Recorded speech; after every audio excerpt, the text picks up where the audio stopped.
This is going to be long-winded in my stories and when anything, as somebody who teaches social media, one of the things that I always tell people, I'm like, if you can't get the message out there in like 3 to 4 story frames, like just go live. Because if somebody's going to commit to watching something that is long, like a long-winded explanation, doesn't go in your stories. You just go live. So that way, if somebody actually gives a shit, they can watch your live. So I figured I'd just come live and just share the whole story. Some takeaways, what happened, and some vulnerable moments that I don't really want to talk about, but I'm going to talk about anyway because, yeah, it's part of it. I moved my office to my bedroom, by the way. We had a big day on Sunday. We moved my 18-month to his own room, my 18-month-old. So now we have our bedroom back, which is a huge milestone for those of you who co-sleep, you know. So I'm in here now. So the lighting is better. The backdrop is better. I'm not like in that back room. So excited about that. But let's jump into what happened. So in case you don't know, I ended up in an ambulance to the hospital on Sunday, which is crazy. The last time I rode in an ambulance to the hospital, I had gotten in a really bad car accident.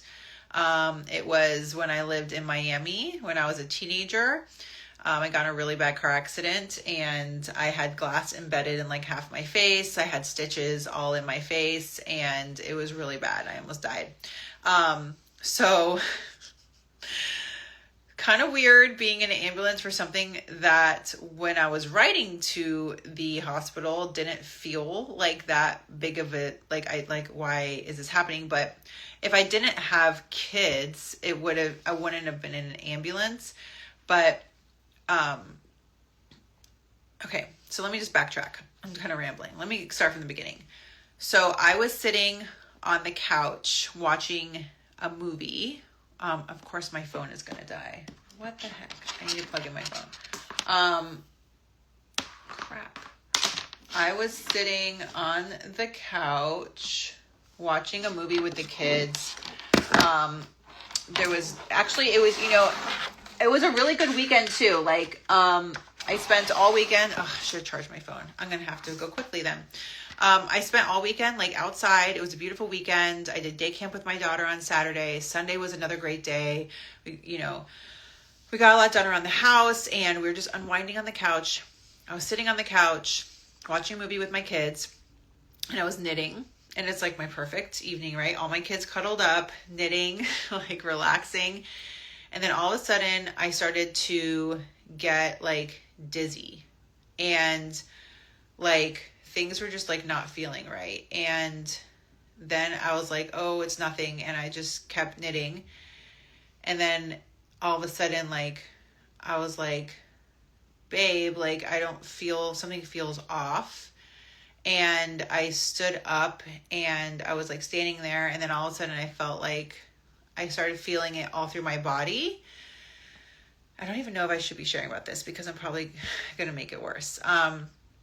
But I'm just going to do it. I'm just going to go lay down after I talk. And then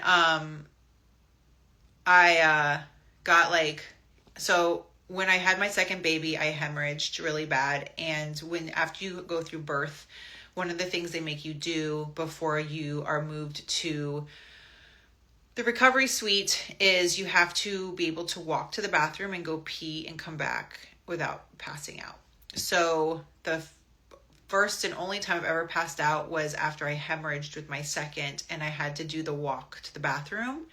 And I went to sit down on the toilet and I passed out on the toilet and they had to run in and catch me. And it was the craziest thing to wake up on the bathroom floor from the toilet.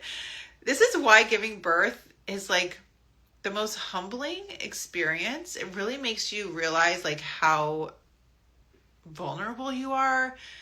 Cause I woke up and there was men and women all around me. There was 5 people. Kevin was standing in the door with the baby in the cart. And so that was when I first ever passed out. And then I had to go lay down and get fluids.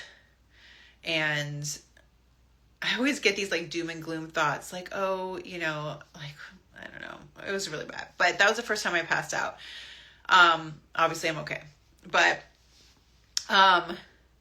so that's what I started to feel. I started to feel that what happens when you're going to pass out is you get that like dizziness, and then all of a sudden your head feels both hot and cold.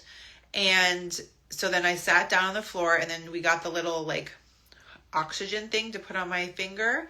And that said everything was fine. My pulse was fine. Everything was fine. So then I went to lay down, and it just started to like exasperate and get worse. My fingers were tingling. My toes were tingling. I started to do like my breath work and started to just like breathe and just say, you're okay, you're okay. And then I went into like full body shivers. And so I got cold. This was actually, the first time I got cold. And so it started to get better. So I went in the sauna, and I asked Kevin to bring me some food and a beverage in case it was my blood sugar. And I didn't go in the sauna to like do a sauna session. I just went in there to warm up because I felt so cold from like my inside, like my bones. I felt so cold. And then I ate the bread and drank something, and then I was like, I'm going to go lay down again, and then started back up again. And this time it got worse, and my breathing it was even like, I felt like, I wouldn't say chest pains, but when I was in the sauna, I Googled heart attack symptoms in women. And I had all the symptoms, and heart attacks in women are different than in men. You get different symptoms.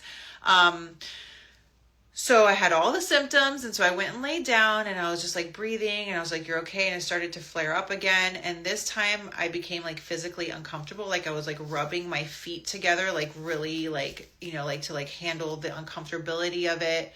I couldn't breathe very well. And then I started to like shake so bad. Like if you've ever been in shock, you know how your body just kind of like shakes and like you get shivers. That started to happen. So it almost felt like I was like going into shock, and I was like, what the fuck is happening? I was like, call 911. I was like, call the ambulance. I could be having a heart attack. I don't know.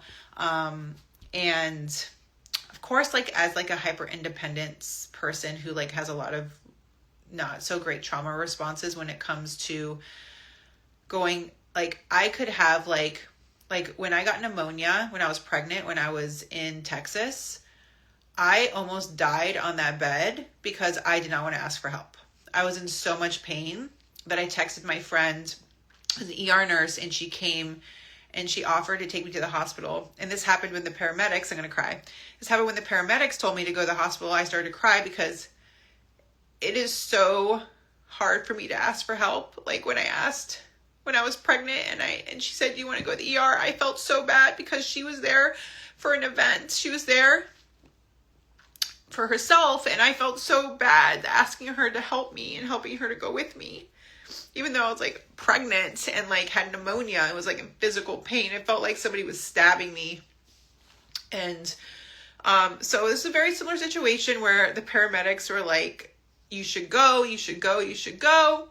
And I didn't want to go because I didn't want to inconvenience them. Because I felt like there's like probably people who need them more than I do. I don't know if anybody can relate to that, but it sucks, like, not being able to just be like, yeah, something's wrong, like, I should get help, and just be, like, okay with that, But anyway, my kids were watching TV. They literally, like, didn't even care that I left. The firemen gave them stickers, and they were like, bye. Like, I don't know if it's anybody else's kids, but my kids are, like, they just, like, they saw me crying, and they're like, are you okay, mommy? And I'm like, I'm okay. And they're like, okay. And they're back to watching their show. Like, when my dog died, like, my kids didn't care. Like, they just, like, are unfazed by these kind of things. So, anyway, I went to the hospital, and they did, like, EKG. They did all the tests to make sure that I didn't have, like, a heart attack, that I didn't have blood clots, that I didn't have all this stuff. And they said that it was probably a panic attack. And I've always heard of like panic attacks, but I never considered myself somebody that has that much stress in my life to warrant a panic attack. I'm like, I literally feel like I have like, even though I'm under a lot of stress, obviously with losing my income and my career and like having 3 kids under 6 and like all that, like I still feel like life is good. Like, I'm not scared on a day-to-day basis about like anything. I don't feel super stressed about finances. I don't feel super stressed about necessarily the world. Like, I'm pretty at peace with like how things are going, and I like trust that there's like a plan, right? And not only that, but like, it was like a great freaking weekend. It was not even a high stress weekend. Like, it was like a really great weekend. So there's a couple things that they said, like that panic attacks can just come out of nowhere. Let me read these comments because they go away after my live. Panic attacks are horrible. I get them a lot, unfortunately, or they're the worst in the world. I've been thinking about you. My son had the same thing a couple months ago. Oh my God. How old is he? I've had something similar. I also have had many panic attacks. That sounds like one. Yeah. And that's why I wanted to share, because one of the most beautiful things about social media that I can't even imagine, like, not having this kind of support is like, when you are willing to open up on social media, like, you can see like what's normal, what's not normal, what's just like, you're not just Googling, right? And I just love connecting to people, like real people, right? And hearing real experiences. It hits you without having to do that it happens. I had to call 911 for my husband once. He said it was a panic attack. I suffer from them. Terrifying. I used to have them daily. Yeah. I just had one today and I had to stop driving. Shit, man. Man. Wow, these stories are crazy. Like, you just, like, I didn't know, like, people just have panic attacks. Like, I thought it was, like, people who suffer from anxiety all the time. Like, not something that I necessarily feel like I've suffered with. But my breast implants, ever since I've really been paying attention to my chest since this has happened, I really noticed that there is a constant pressure on them. And I don't think that's helping. I also know that I'm 2 weeks out. I don't know if you guys know this, but I'm 2 weeks out from getting them out. And that's another added stress. Anytime you do elective surgery, when you have little kids at home, it's also like double scary, because you're like, what if something happens? And you get doom and gloom when you have panic attacks. But when you do anything like an elective surgery or surgery whatsoever, when you have little babies at home, you know, it's like, oh my God, what if something happens? And like, you start to like kind of go down that, like, you know, that spiral. So you just can't think those thoughts. So anyway, I'm also 18 months postpartum. So hormones are weird like that, you know? So another thing Kevin said is that since I did have a minute, like a couple days where everything felt great, that maybe my body went into like a fight or flight or panic attack, because it's like, oh, something bad's going to happen again, you know? So yeah, I started a protocol, and I will share that protocol with you. But my phone's about to die, and I could talk to you about this forever, and I will go on my stories and we will talk more about it. And this is definitely not the last time you'll hear about, first and last time, but I just wanted to share what happened to me. And I knew it was going to be longer than like 4 or 5 story frames. So I figured I'd just come live and share. And so I could just like create awareness around it and also share that I'm okay. Yesterday was my sobriety birthday. So I didn't get to share about that yet. And I really want to share about that. And because that's a very important milestone for me. But yeah, it's so weird, because I used to like never be able to relate to people with anxiety or getting panic attacks or any of these things. I'm like, oh, hi, you have a new member. There's a new member to our society. So I will share what I'm doing to help, you know, manage this thing. The only thing that I noticed is since I got back from the hospital is now I have this like worry that is just going to come out of nowhere.